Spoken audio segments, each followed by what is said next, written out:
Bonjour à tous, nous revoilà pour les prévisions de votre signe ascendant et signe lunaire de novembre. J'espère que vous avez passé un excellent mois d'octobre et que ce 11e mois de l'année se poursuivra sur la même lancée. Si c'était plutôt tristouille, eh bien faisons en sorte que le soleil vienne éclairer et réchauffer votre quotidien pour cette période qui va nous apporter, il faut s'y attendre, climatiquement parlant bien entendu, un peu plus de fraîcheur. Sur ce, je vous souhaite un excellent visionnage ou une excellente écoute. En tous les cas, abonnez-vous, likez, partagez et surtout commentez. C'est important pour moi, mais surtout pour la chaîne car ça la fait monter dans l'algorithme de YouTube. Allez, on y va tout de suite. Bien le bonjour les Vierges, ascendant et signe lunaire Vierge. Nous allons étudier vos énergies pour le mois de novembre. Alors petit rappel, je le fais tout le temps, ces prévisions sont bien sûr générales. Je vous invite donc à visionner vos vidéos d'ascendant et de signe lunaire. Et bien sûr, si vous voulez quelque chose de plus précis, vous pouvez prendre rendez-vous avec moi. Toutes mes coordonnées sont dans la barre de description. Allez, on y va tout de suite et on découvre ensemble vos cartes. Bien. Alors, avec la première carte qui représente l'énergie globale de ce mois, nous avons le hiérophante, qui est également appelé le pape dans d'autres jeux de tarot. Votre mois de novembre représente pour vous, on dirait, l'occasion d'acquérir plus de sagesse. Il se peut donc que vous soyez sur le point pour certains de vous engager dans une formation ou que vous suiviez déjà des cours. En tous les cas, il ressort un apprentissage, quelque chose qui va vous élever. C'est pour vous une sorte d'accès à un palier supérieur dans vos savoirs, mais pas forcément des connaissances purement matérielles, car avec la carte du pape, nous sommes dans un domaine qui va relier le terrestre au céleste. Ça va apporter de la spiritualité dans votre quotidien. Alors bien entendu, vos croyances, elles peuvent s'en trouver modifiées pour votre plus grande joie, pour votre plus grand intérêt ou à votre plus grande surprise. Ça va vous ouvrir un espace plus grand, plus perché, certains diraient, mais en tous les cas plus spirituel, plus en lien avec la conscience. Alors vous qui aimez apprendre, vous voici aux portes d'un royaume qui vous donnera des clés pour avancer sur votre chemin d'existence. Alors vous-même, vous êtes friand de nouveaux savoirs et ils vont vous permettre pour certains aussi d'asseoir votre autorité ou de devenir le sachant, celui qui sait, le mentor, un accompagnant, un enseignant. Vous allez pour d'autres rencontrer cette personne qui va être cette personne sachante et elle saura vous guider et vous transmettre ses connaissances comme pour un passage de relais un petit peu. Cette carte, elle nous parle aussi de sagesse, oui, bien sûr, mais aussi de règles, de dogmes, de respect de certaines lois.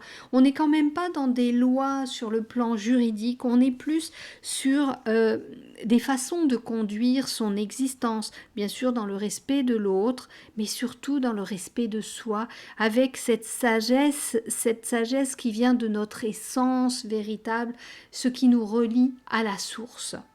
Seconde carte qui vient nous parler du défi que vous avez à relever durant ce mois de novembre. Alors comme vous le voyez, il y a énormément d'énergie avec ce chevalier qui brandit son épée très haut, très fort. Il est fier, il est courageux, il est particulièrement rapide. On est dans l'exécution hyper speed des décisions là.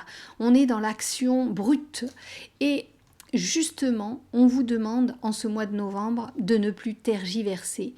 Vous devez aller au front et vous atteler à gagner le combat. Vous avez pour certains quelque chose déjà sur le feu depuis un moment et vous hésitez encore un petit peu trop.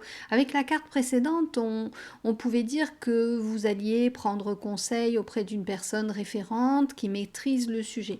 Mais dès que vous avez cette réponse à votre ou à vos questions, cessez de douter. Et allez-y, faites vos choix en conscience et en connaissance, mais Mais attention à la dispersion également, ce n'est pas parce que l'on vous a donné la clé de l'énigme que vous devez foncer tête la première pour rattraper le temps perdu. D'ailleurs, ce serait du travail bâclé. Soyez précis, comme vous savez l'être, revenez à plus de mesures et surtout, n'embarquez pas votre entourage avec vous dans cette histoire. Vous les fatigueriez. D'autant qu'il y a même un soupçon d'agressivité en vous qu'il va falloir canaliser. Alors, pour quelques-uns, ce mois-ci, on vous demandera d'être aussi chevaleresque et de déployer tous vos talents pour sauver, aller au secours de personnes en détresse. Alors bien sûr, les princesses, je ne pense pas que vous en trouviez beaucoup sur votre chemin, mais bon, des personnes en détresse qui appelleront à l'aide.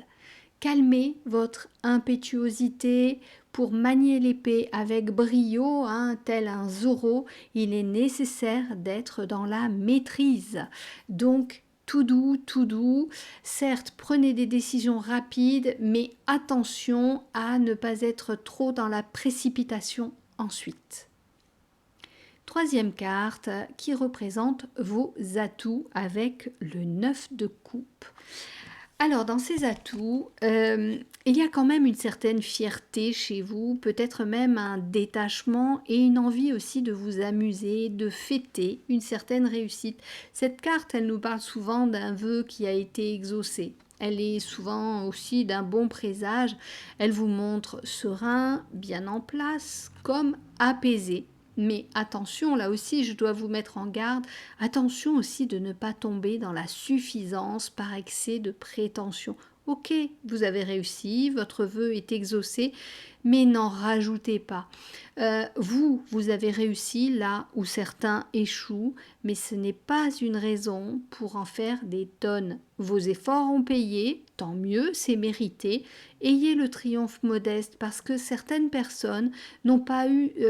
je ne vais pas dire cette chance parce que vous méritez votre réussite, vous avez travaillé dur pour. Mais certaines personnes n'ont pas eu cette réussite et elles pourraient s'en trouver en difficulté, elles pourraient perdre confiance en elles.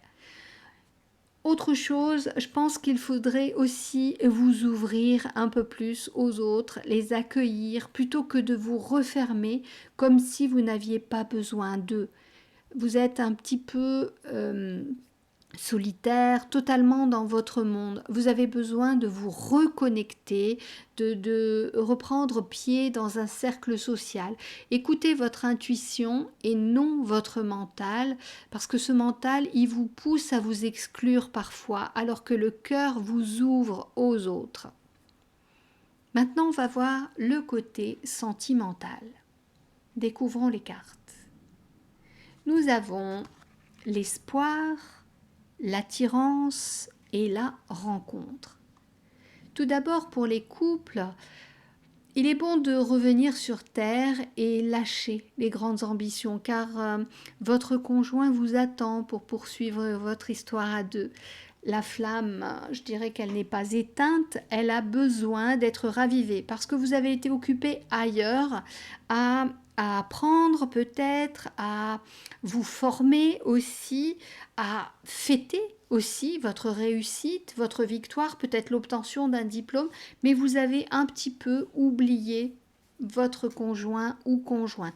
Alors bien sûr, revenir aux émois de la rencontre, ça ne sera pas simple, c'est normal, on n'est plus dans la découverte, mais en y mettant de la volonté et surtout de la magie, vous retrouverez cette attirance qui a fait que vous vous êtes rencontrés, alors que peut-être vous étiez tous les deux sans espoir à un moment de votre vie.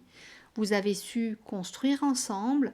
Alors maintenant, reprenez cette vie de couple, continuez en mettant plus de légèreté, surtout de spontanéité. Laissez-vous aller sans forcer, laissez-vous porter, bercer peut-être, mais sans voir trop loin. Vivez cet instant présent qui peut vraiment être merveilleux. Vous avez trop tendance à planifier, à programmer, à interpréter un futur sans profiter de votre instant présent.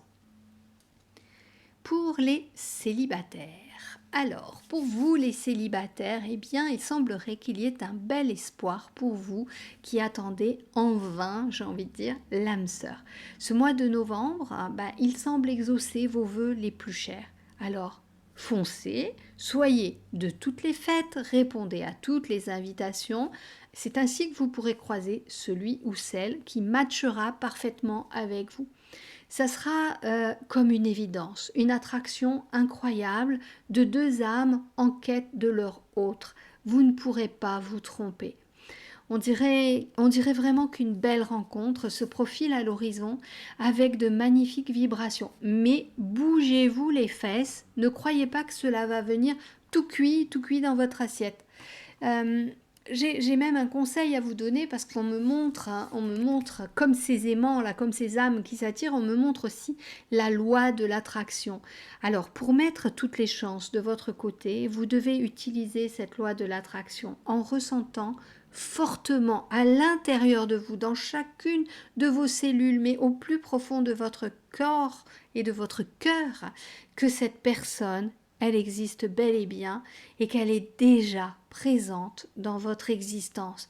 Ne doutez pas, ayez la foi, ressentez, respirez l'amour, vous êtes accompagné, vous ne le savez pas encore, mais la personne est là, dans l'invisible. Passons maintenant au message de vos guides. Se rapprocher de son essence à certaines périodes de sa vie permet de faire le point et surtout de grandir. Évoluer est une tâche quotidienne qui peut se conduire tambour battant, mais aussi à son rythme, celui qui permettra l'intégration parfaite de nouvelles connaissances. Ainsi, accéder au palier supérieur de l'évolution vous apportera une autre perspective sur le monde et votre quotidien. Ne cessez jamais de chercher votre Graal. Continuez la quête, même s'il vous semble avoir atteint votre but. Vous avez l'éternité pour cela. Et voilou, les vierges, ascendant et signe lunaire vierge, j'espère que vous passerez un excellent mois de novembre. Écrivez-moi en commentaire votre quotidien, vos espoirs, vos désillusions également. J'adore vous lire, j'adore vous répondre quand j'en ai le temps. Ça crée du lien, il y a beaucoup de personnes qui sont seules en ce moment. Et d'ailleurs, je vais vous proposer de nous retrouver pour d'autres vidéos prochainement, mais également des lives que je vais mettre en place qui auront peut-être pas la fonction de vous présenter des tirages, mais juste de créer du lien. Parce que trop de personnes en manquent, c'est ce que j'entends beaucoup dans les consultations. Donc je vous dis à très bientôt, prenez soin de vous et des vôtres. Ciao ciao!